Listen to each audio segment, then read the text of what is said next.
The first time I ever laid eyes on Corinne Simmons, she was marching down the street like she owned the entire neighborhood. She had just moved into Maplewood Estates, a picturesque suburban community with neatly trimmed lawns, vibrant gardens, and century-old trees that provided shade and character to the area.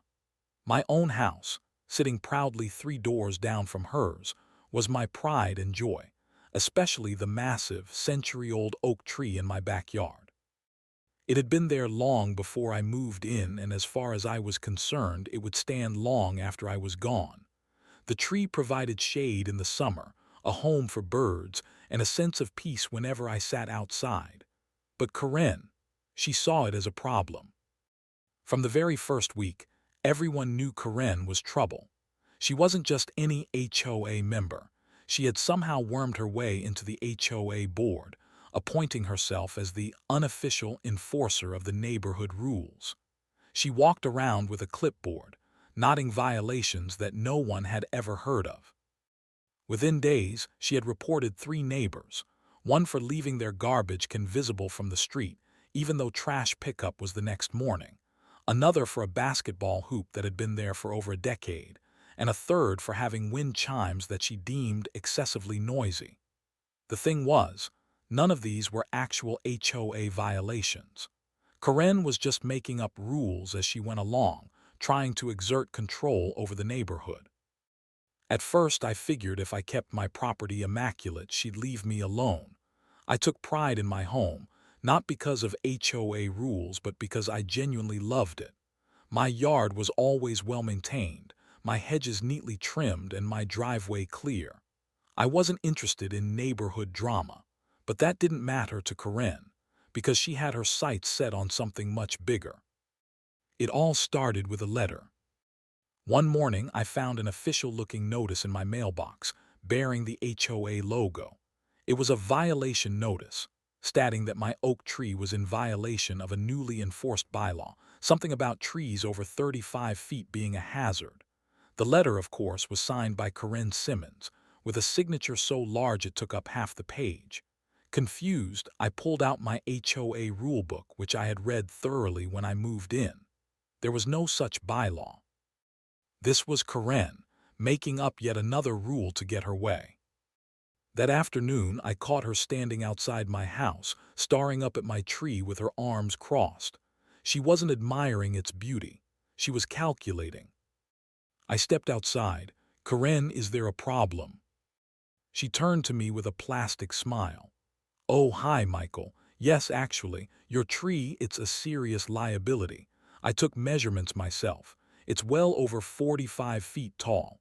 If a storm comes, that thing could come crashing down and destroy someone's house." I narrowed my eyes. "You mean your house?" Her fake smile faltered. "You're 3 houses down," I continued. "Even if this tree somehow fell over, it wouldn't even come close to your property." Corinne scoffed, flipping through her clipboard full of nonsense. "Well, it drops leaves in my yard every fall, and that's already an issue." I crossed my arms. "Corinne, that's how trees work." She pursed her lips. "Regardless, as an HOA board member, I'm telling you, it needs to come down. I expect it to be removed within 14 days or you'll be fined." I laughed. "Not happening." And that's when the real battle began. Within days, she started harassing me nonstop. She filed multiple complaints about my tree, all of which were dismissed by the actual HOA president, James Walker, who confirmed that no such rule existed. She tried rallying the neighbors against me, but no one took her seriously. Most were already fed up with her tactics. She left handwritten letters on my doorstep, warning me that daily fines would be issued soon. She even tried to get city inspectors involved, but they took one look at my tree and told her it was perfectly fine and legally protected. Still, Corinne wasn't backing down. One afternoon, I overheard her talking to another neighbor about how she was taking matters into her own hands. I didn't know exactly what that meant at the time, but I had a bad feeling. Then, one Tuesday morning in April, I was on a Zoom call with clients when I heard a strange buzzing noise coming from my backyard. It started off faint, then grew louder and louder, until it was right up against my house. I excused myself, rushed outside, and froze in my tracks. There she was, Simmons, in my yard, with a chainsaw. She was already cutting into my tree. My blood ran cold. "What the hell are you doing?" I shouted. Karen looked up, completely unfazed, and said, "Oh, don't worry, Michael. I'm just handling this tree situation." For a moment, I stood there in complete shock, unable to process the absurdity unfolding before me.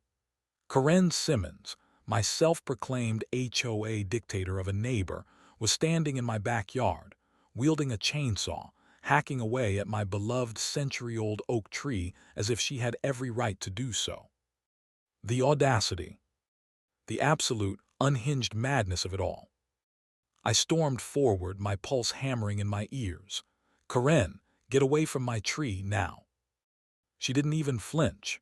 If anything, she sighed, as if I was the one inconveniencing her. She switched off the chainsaw, wiping sweat from her forehead with an air of irritated authority. "Oh, Michael, relax," she said, smiling like a condescending schoolteacher. "I'm doing you a favor." "A favor," I repeated, my voice dangerously low. "You broke into my yard with a chainsaw and started cutting down my tree." She rolled her eyes. "Correction, I didn't break in. Your gate wasn't locked." I clenched my fists. "So because I didn't put a guard dog at my gate, you think that gives you the right to march in and start chopping down my property?" Karen exhaled, clearly frustrated that I wasn't just rolling over and thanking her for her hard work. "Look, I tried to warn you, but you wouldn't listen. This tree is dangerous, Michael. It's in violation of HOA Bylaw 47.8. "That bylaw doesn't exist," I roared, taking a step closer. "You are not the HOA president. You have no authority to enforce anything, much less trespass onto my property and cut down a tree that isn't yours." For the first time, her confidence wavered.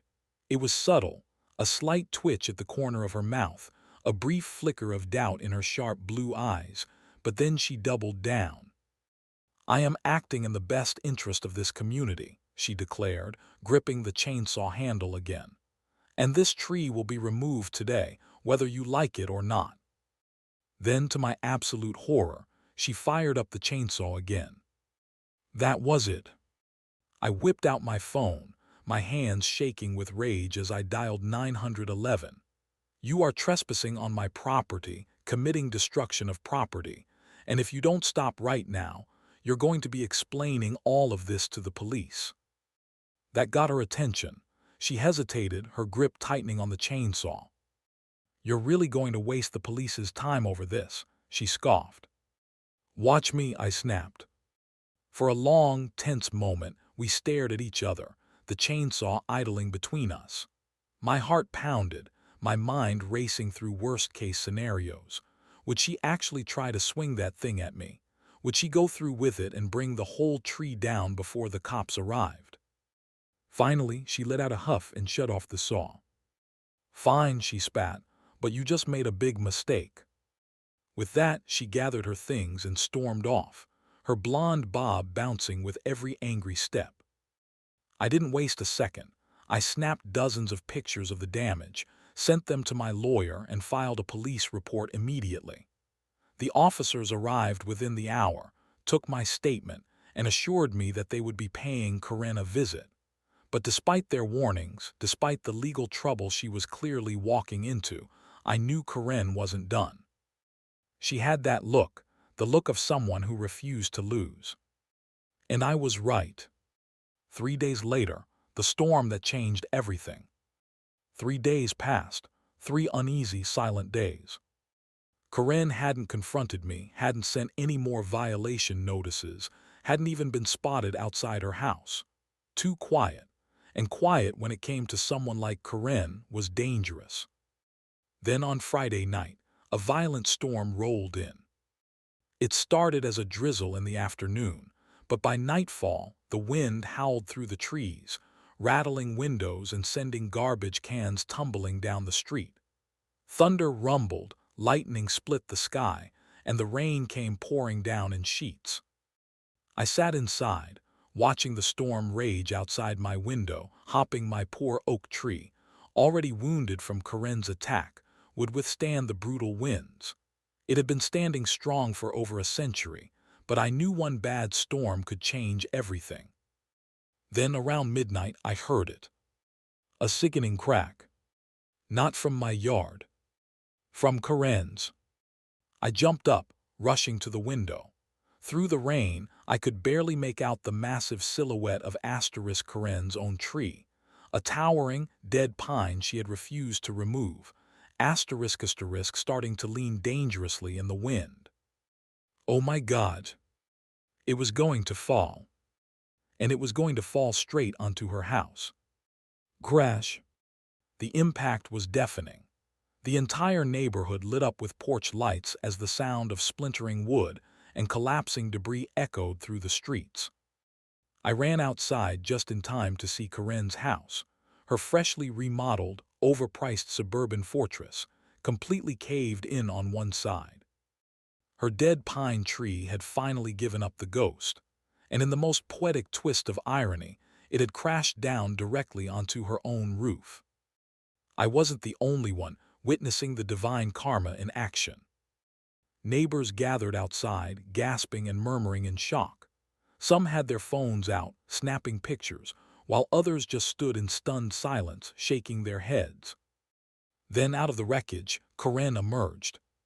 Soaked, disheveled, absolutely livid. And the moment her wild, furious eyes landed on me, I knew exactly what was coming.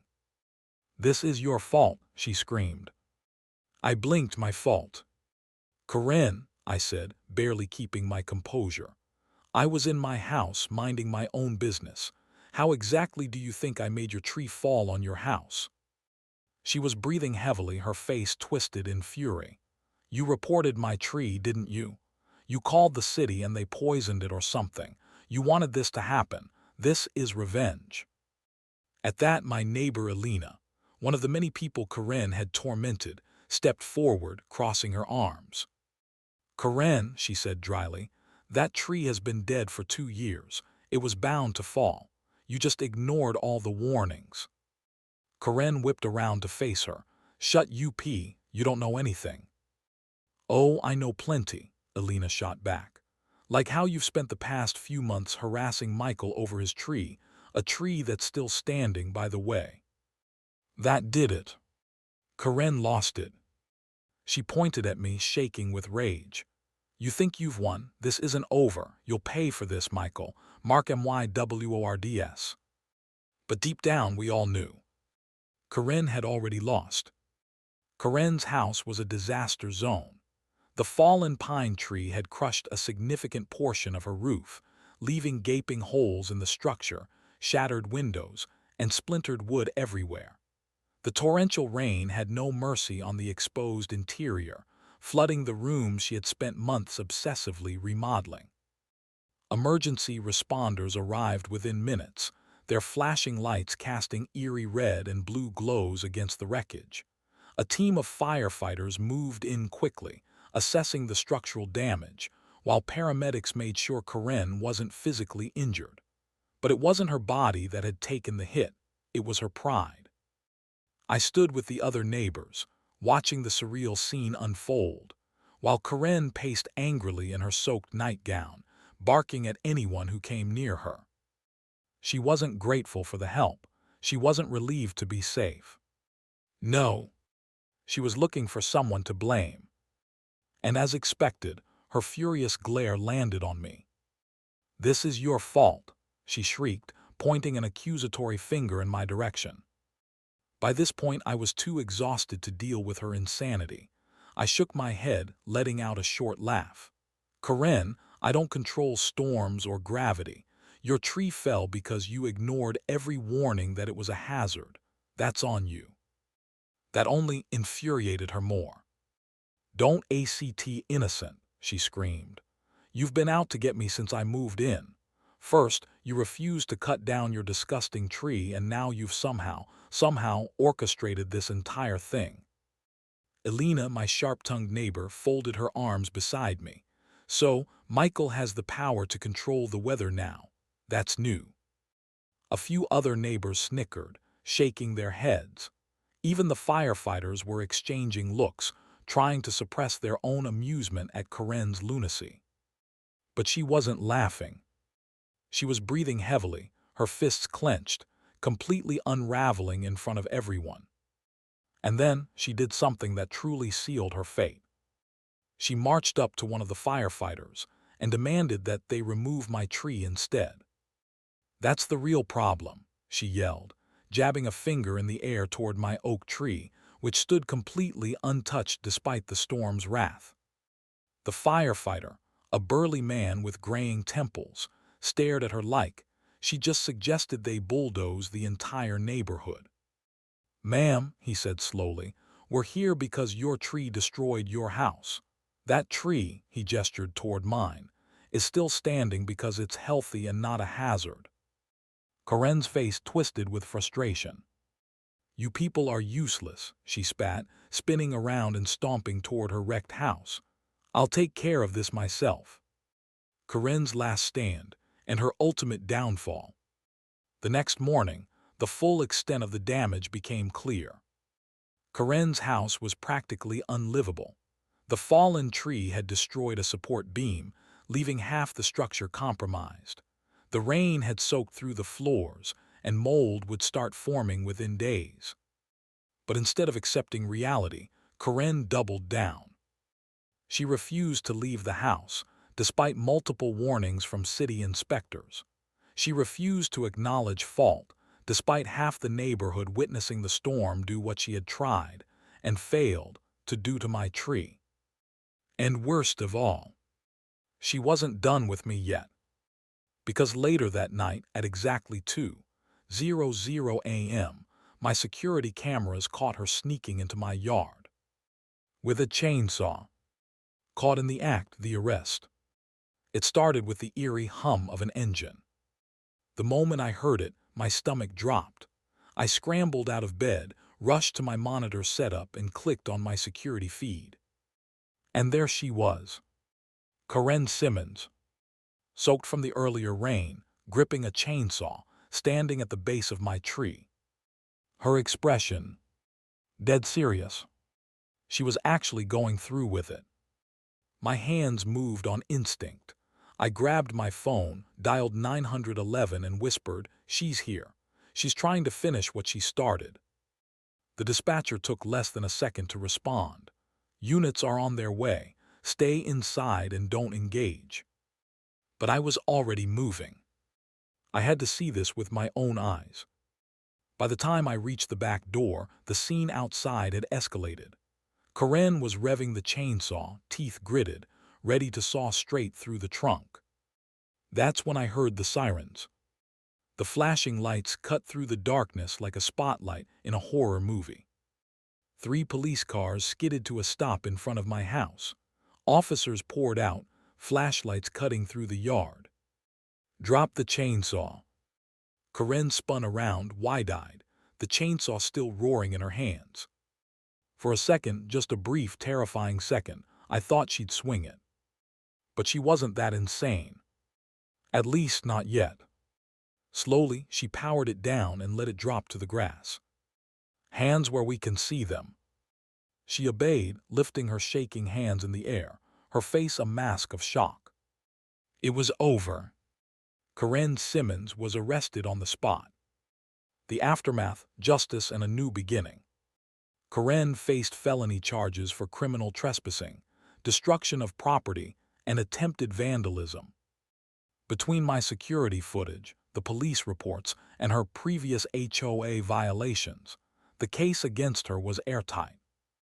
The HOA board, humiliated by her behavior, voted unanimously to ban her from holding any position ever again. As for her house, she had no choice but to sell it. No one wanted to live next to her. No one supported her anymore. By the time she was released on bail, A for sale sign had already gone up on her lawn. Karen Simmons was officially exiled. And my tree, still standing, stronger than ever. A symbol of resilience, just like our community, because, in the end, Karen hadn't destroyed anything. She'd only brought us closer. And as she drove away for the last time, disappearing from the neighborhood she had terrorized, I stood in my backyard, staring at my mighty century-old oak tree, and smiled. The nightmare was over.